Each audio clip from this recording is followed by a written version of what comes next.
Hi viewers, இன்றைக்கி முட்டையை வச்சு ஒரு காஃபி புட்டிங் பண்ண போகிறேங்க. அதுக்கு ஒரு 5 முட்டை எடுத்திருக்கேன். 100 கிராம் சுகர் எடுத்துருக்கிறேன். அந்த சுகரை வந்து அந்த முட்டையில் நம்ம சேர்த்து நல்லா பீட் பண்ணி விட்டுக்கலாம். உங்களுக்கு இதுக்கு மேலே ஜாஸ்தியாக தேவைப்படாது, ஏன்னா இது ரொம்ப முட்டையெல்லாம் போட்டிருக்கனால ரொம்ப ஸ்வீட்டாக இருந்தாலும் ஒரு மாதிரி திகட்டுற மாதிரி இருக்கும். இந்த அளவு கரெக்டாக இருக்கும் 5 முட்டைக்கு. இப்போ இதை வந்து நல்லா விஸ்கில் வச்சு நல்லா அடித்து விட்ருங்க. இதுக்கு வந்து நம்ம மிக்ஸி ஜார் யூஸ் பண்ண வேண்டிய அவசியம் கிடையாது. நம்ம விஸ்கிலே நம்ம நல்லா பீட் பண்ணி விட்டுக்கலாம். இதில் வந்து கொஞ்சமாக ஏலக்காவும் கொஞ்சம் உப்பு நம்ம டேஸ்ட்டுக்கு சேர்த்துக்கிடுவோம். இது வந்து உப்புங்க. சுகரில் நான் மிக்ஸ் பண்ணி ஏலக்காய் அடித்து வச்சுருக்கேன், அதையும் இதில் நான் சேர்த்துருக்குறேன். இப்போ இதை பீட் பண்ணியாச்சு. இப்போ இதில் கொஞ்சம் கலருக்கு வந்து நம்ம காஃபி தூள் சேர்த்துக்கிறணும் ஃபஸ்ட்டு. அதுக்கப்புறம் பால் 1/4 லிட்டர் பால் நல்லா காய்ச்சி ஆறின பாலுங்க. சூடான பால் ஊற்றக்கூடாது, நல்லா ஆறின பால் ஊற்றணும். இப்போ பாருங்கள், இதையும் போட்டாச்சு. இப்போ ஒரு 1.5 ஸ்பூன் சின்ன ஸ்பூனில் நான் காஃபி தூள் எடுத்து வச்சுருக்கிறேன். இது வந்து நமக்கு கலருக்கு தான். உங்களுக்கு இந்த கலர் வேண்டாம், அந்த எல்லோ கலரே இருக்கட்டும்னா நீங்கள் இந்த காஃபி தூளை விட்டுருங்க. இப்போ இது கொஞ்சம் நல்லா பாலில் மிக்ஸ் பண்ணி நம்ம அதில் சேர்த்துக்கலாம். நல்ல கலர்ஃபுல்லாக இருக்கும். உங்களுக்கு வந்து நம்ம எந்த கலரும் சேர்க்கல, நம்ம காஃபி தூளையும் நம்ம சேர்த்துக்கலாம். இது காஃபி புட்டிங்கனால இது காஃபி போட்டால் தான் இது நல்லாயிருக்கும். நம்ம நார்மலாக செஞ்சோம்னா அது நார்மலாக தான் இருக்கும். கொஞ்சம் அந்த காஃபி வாசனையும் நமக்கு கிடைக்கும் நம்ம சாப்பிடும்போது. இப்போ என்ன பண்ணலான்னா, இப்போ இதுக்கு வந்து மேலே ஒரு சுகர் சிராப் பண்ணணுங்க, கேரமல் சுகர். அது வந்து நம்ம பண்ணலாம். அது எப்படி பண்ணுறேன்னு பார்க்கலாம் வாங்க. இப்போ வந்து சின்ன ஒரு பாத்திரம் வச்சுருக்கேங்க. அது ஒரு 6 ஸ்பூன் டீஸ்பூனில் வந்து நான் சுகர் சேர்த்துருக்கேன். ஒரு சின்ன ஸ்பூன் தான்.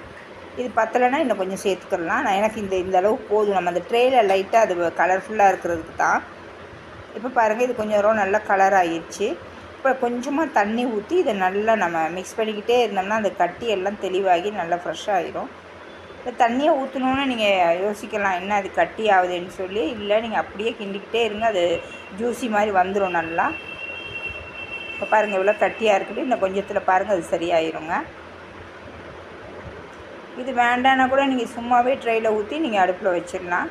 இப்போ பாருங்கள், ரெடி ஆகிடுச்சு. கொஞ்சம் தான் பீஸ் மாதிரி இருக்குது, அதுவும் இப்போ கரைஞ்சிரும். இதை நல்லா ஒரு வாட்டி மிக்ஸ் பண்ணிவிட்டு அடுப்பை ஆஃப் பண்ணிவிட்டு நம்ம அந்த பாத்திரத்துக்கு இதை போட்டுக்கலாம். இப்போ பாருங்கள், இந்த பாத்திரம் நான் வந்து ஒரு டிஃபன் பாக்ஸ் தான் எடுத்துருக்கிறேன். உங்களுக்கு கிளாஸ் பவுல் இருந்தால் கூட நீங்கள் எடுத்துக்கலாம். அதுக்கு மூடி இருக்கணும். இப்போ இதுக்கு நான் மூடி இருக்கனால நான் இதை தான் யூஸ் பண்ணுவேன் எப்போ பார்த்தாலும். இப்போ வந்து இப்போ இதை நான் இதில் ஊற்றிட்டேன். நல்லா எல்லா பக்கமும் படுற மாதிரி நல்லா ஒரு பக்கம் நல்லா சுற்றி விட்டுட்டிங்கன்னா எல்லா பக்கமும் வந்துடும். ஒரே 1 செகண்ட் நீங்கள் வச்சுருந்தீங்கன்னா நீங்கள் அதுக்கப்புறம் தொட்டு பார்த்திங்கன்னா நல்லா டைட் ஆகிரும். அதுக்கப்புறம் தான் நம்ம அதை ஊற்றணும். உடனே ஊற்றுனீங்கன்னா எல்லாம் ரெண்டுமே ஒன்றா கரைஞ்சிரும். இப்போ பார்த்திங்கன்னா நல்லா செட் ஆகிடுச்சு பாருங்கள், கண்ணாடி மாதிரி இருக்குது. இப்போ இதை வந்து நல்லா ஒரு வடி வச்சு நல்லா வடிச்சுக்கிறணும். இன்னொரு வாட்டி நல்லா அடித்து விட்ருங்க. நீங்கள் இந்த சுகர் சிராப் செய்கிறதுக்கு முன்னாடியே முட்டையை செஞ்சு வச்சிடணும், அப்போ தான் உங்களுக்கு கரெக்டாக இருக்கும். இப்போ இதை நல்லா நம்ம ஃபில்டர் பண்ணிக்கலாம்.